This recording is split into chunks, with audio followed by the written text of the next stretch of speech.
La parole de Jésus est presque toujours facile à comprendre. On comprend tout ce qu'il dit. Vous avez compris chacune des paroles de l'Évangile, je suis sûr. C'est facile à entendre. Et il y a des paroles qui nous réjouissent tout de suite. Et puis il y a des paroles qui nous invitent à quelque chose. Et là, parfois, nous trouvons ça difficile. Par exemple, dans l'Évangile, tout de suite, on vient d'entendre « Sois sans crainte, petit troupeau ». Facile à comprendre. C'est rassurant. On a beaucoup de raisons d'être dans la crainte. Les chrétiens dans le monde vivent une situation qui n'est pas simple. Ça n'a jamais été simple. Du temps de Saint Guénolé au 5e siècle, ça n'était pas simple. Ce n'est toujours pas simple, pour des raisons différentes. Alors quand nous entendons Jésus nous dire « Sois sans crainte, petit troupeau », c'est très rassurant et tant mieux.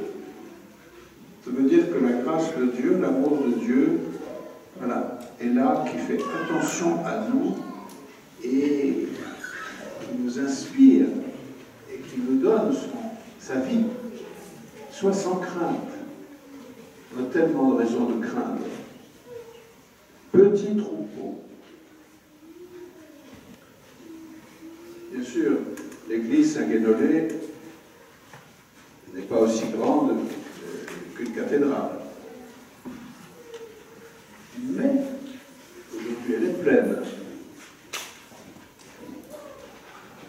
Mais même une cathédrale pleine, ça fait juste un petit troupeau au milieu de la population. De toute façon. Depuis 20 siècles, c'est comme ça. C'est pas que nous soyons heureux d'être petits troupeaux, parce qu'on aimerait beaucoup que d'autres découvrent l'amour de Dieu. On aimerait bien que se dire, tiens, il faudrait agrandir l'Église, comme on le fait d'ailleurs encore aujourd'hui dans certains lieux. Il n'y a pas que des églises qui ferment, mais des églises qui sont créées, là où la population s'est déplacée. Mais enfin, petit troupeau. Bon, c'est comme ça.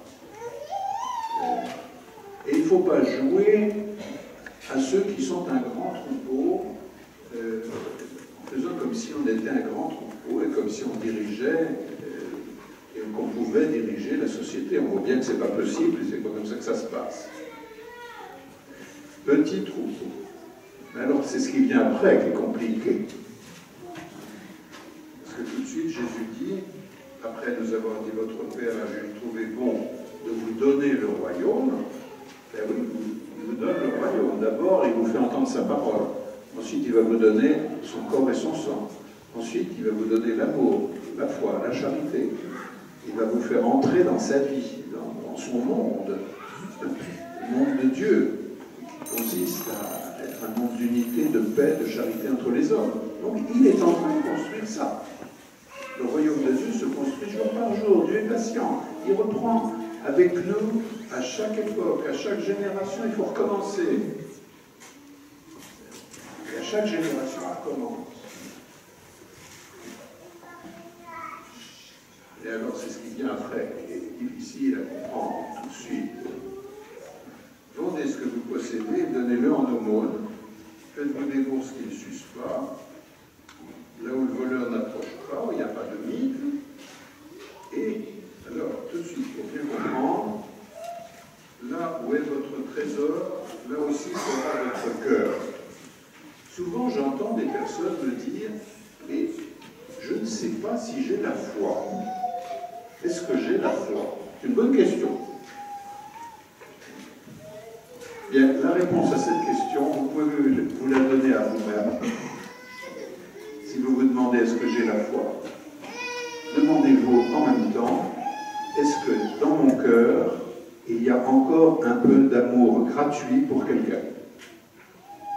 Est-ce que l'amour dans mon cœur va toujours pour telle et telle personne, pas seulement mes amis ou mes proches, mais déjà pour eux, et puis plus largement, est-ce que j'ai encore même le désir d'aimer ou de donner mon amour à quelqu'un? Est-ce que ça vibre toujours en moi? Si ça vibre, vous avez la foi. Et même une foi vivante, pas une foi morte. Vous avez la foi. C'est ce que dit Jésus. Là, où est ton cœur? Où est ton cœur? Quel est le cœur de ta vie, là où tu mets toutes tes énergies? Toutes tes énergies, les énergies les plus fortes. Où c'est? Où est ton cœur? Alors, évidemment, là, on se dit, mon cœur, il est dans beaucoup d'endroits. Il est peut-être parfois partagé. Et puis Dieu, oui, à 80%, ou 20%, ou 10%, ou 1%. Voilà. Où est mon cœur? Et les autres, les plus perdus, ceux qui sont les plus désagréables, ceux qui sont les plus agaçants, ils sont dans le cœur ou pas? Vous voyez, se demander, faire un peu le point, c'est dire, où est mon cœur? Qu'est-ce que je veux dans ma vie? Qu'est-ce que je cherche? Qu'est-ce qui fait mon bonheur? Il n'y a plus de bonheur à donner qu'à recevoir, etc. Je pourrais continuer le commentaire de l'Évangile verset par verset, mais je ne le ferai pas parce que vous êtes capable de comprendre l'Évangile tel qu'il est dit et vous n'avez qu'à relire cet Évangile. Mais je voudrais seulement, parce qu'aujourd'hui, nous fêtons de façon particulière Noël, m'appuyer sur le livre de la sagesse et puis l'Épître aux Hébreux, que vous aurez le temps de relire aussi, pour souligner l'une ou l'autre chose. La sagesse, c'est l'enfant qui dit à son père, papa, pourquoi est-ce qu'on va à la synagogue? Pourquoi est-ce qu'on prie le Shabbat? Bien. Alors, le petit garçon ou la petite fille qui lui pose la question, c'est le père de famille qui répond et qui dit, ah, je vais te raconter une histoire vraie. Notre ancêtre, votre père, notre ancêtre, c'était un araméen errant. Un araméen errant. Bien.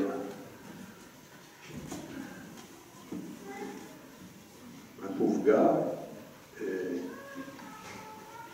qui était un peu perdu,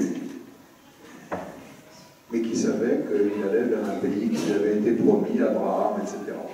Donc, le père de famille raconte l'histoire d'Abraham. Notre père était un araméen errant.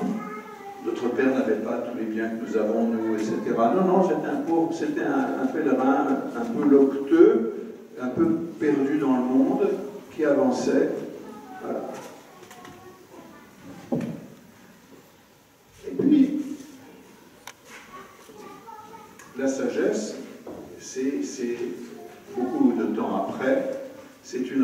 réflexion en disant nous croyants, qu'est-ce qu'on fait? Et alors, la sagesse dit, ben voilà, nos pères, ils ont vécu des choses difficiles, mais ils sont passés à travers des épreuves énormes. Nous avons gardé, ou nous avons reçu par grâce, la foi chrétienne et la foi catholique. Il se trouve que nous sommes héritiers d'hommes et de femmes qui ont cru, qui ont été des simples croyants, qui ont transmis tout ce qu'ils avaient de meilleur à leurs enfants, et les enfants eux-mêmes ont découvert la foi après. Et ça s'est passé comme ça, de génération en génération. Voilà. Et alors c'est ce que raconte le livre de la sagesse. Voilà. Les fidèles descendants des justes offraient un sacrifice. Voilà. Ils se mirent d'accord, et ils étaient d'accord sur une chose, qu'ils partageaient aussi bien le meilleur que le pire, et ils entonnaient le chant de louange des pères. Et c'est ce que nous faisons ce matin. On partage le meilleur, c'est-à-dire le soleil, la beauté de Saint-Guénolé, l'été, beaucoup d'autres choses, et le pire, c'est-à-dire, je n'ai pas besoin d'énumérer, on partage aussi la condition terrestre, voilà, dans laquelle il y a des choses difficiles. Après ça, vous avez eu l'Épître aux Hébreux. L'Épître aux Hébreux, c'était, vous savez, avant nous, il y a eu des saints qui ont vécu dans cette paroisse. Et les saints, c'est des saints discrets, pas forcément ceux qu'on voyait beaucoup, enfin ceux qui se faisaient voir. On a beaucoup de saints qui nous ont précédés. Bon. Et puis si on remonte le temps, même au 5e siècle, après Jésus-Christ, ça veut dire c'est très peu de temps après les apôtres. Voilà. Ici, l'évangile a été annoncé et reçu. Voilà. Et c'est bien de se souvenir, parce que le chrétien, c'est quelqu'un qui a de la mémoire. C'est un être humain qui sait qu'on avance dans la vie en étant enraciné solidement. Comme ça, on est plus sûr d'avancer.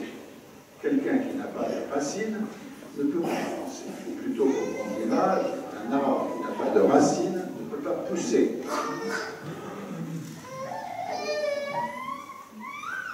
Un bateau qui n'a pas de voile ne peut pas avancer. Et donc, la tradition chrétienne, la tradition de la foi, c'est la transmission de la foi par ceux qui ont la grâce de la foi et qui donnent envie aux autres d'avoir la foi, de retrouver le chemin, de découvrir Dieu, de découvrir combien ils sont aimés. Et comment est-ce qu'on fait? C'est par l'exemple. C'est pas tellement par la parole, c'est par l'exemple. Voilà. La joie, la bienveillance, l'humilité, le partage des biens. Dans l'Évangile, il est dit que le bon intendant, vous avez vu l'intendant, qu'est-ce qu'il fait?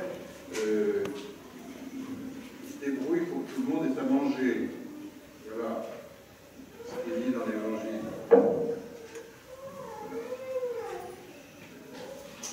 L'intendant, voilà, il ne frappe pas, il ne mange, il ne se dit pas, oh, bah, c'est la fin du monde dans 10 ans ou dans 20 ans, ou comme je l'ai entendu déjà, puisque maintenant j'ai un certain âge, j'ai entendu une vingtaine de fois au moins des gens me prédire que c'était la fin du monde le lendemain. Mais quand on vit obsédé par la fin du monde, sans aspirer, sans désirer Dieu, sans désirer servir ses frères, on est déjà mort, spirituellement. Non, celui qui n'est pas mort spirituellement, il passe pas son temps à manger, à boire et à s'ennuyer, mais voilà, il prépare tout pour quand quand le maître viendra, il trouve la maison à peu près en ordre, et il trouve qu'on fait du bien autour de nous. Voilà, c'est ça. Tout ça pour dire, mes frères, que voilà, la transmission de la foi, c'est surtout l'exemple qu'il a fait. Et de permettre que quelqu'un ouvre l'Évangile, que quelqu'un entende la parole de Dieu. Voilà. Le seul catéchisme, voilà, c'est celui que les parents transmettent à leurs enfants. Quand un père, quand une mère dit à son fils et accompagne son fils ou sa fille, son enfant, et qu'il y a un petit dialogue, voilà, sur la vie, sur la mort, sur l'espérance. C'est ça la transmission de la foi. C'est pas très compliqué. On a besoin de faire 10 ans de théologie pour ça, même si c'est très bien, il y a 10 ans de théologie. Voilà. Je suis très heureux, je conclue par là, de célébrer cette messe ici, entouré aussi du Père Louis et du Père Yann Dominique, qui sont d'ici et qui sont missionnaires aujourd'hui. Ils sont prêtres, donc ils sont missionnaires. C'est ce qui veut dire que la mission dans le monde continue. Je ne vais pas faire cocorico en disant que ça continue, y compris par les Bretons. Mais c'est vrai. La foi, ça ne consiste pas à se la garder pour soi, mais à partir et puis à aller annoncer l'Évangile. Donc rendre grâce à Dieu pour tout cela, c'est une grâce absolument imméritée, comme toute grâce, mais c'est bien de pouvoir célébrer ensemble et nous retrouver autour du Seigneur en ce dimanche. Que le Seigneur vous bénisse, vos familles, et puis bénisse aussi tous ceux qui ne sont pas là. Alors je pense, dans ceux qui ne sont pas là, je vois deux catégories. Il y a la catégorie de ceux de vos familles, ou de vos amis, de ceux que vous aimez bien, de vos voisins, de ceux qui sont par là, des touristes, etc. Voilà, première catégorie. Et puis il y a la deuxième catégorie qui sont alors ceux qui n'habitent pas du tout la région et qui cherchent Dieu. Parce que tout homme et toute femme cherchent Dieu. Même si sa manière de chercher est très surprenante, parfois choquante, mais tout homme, toute femme a justement un cœur aussi qui attend de vibrer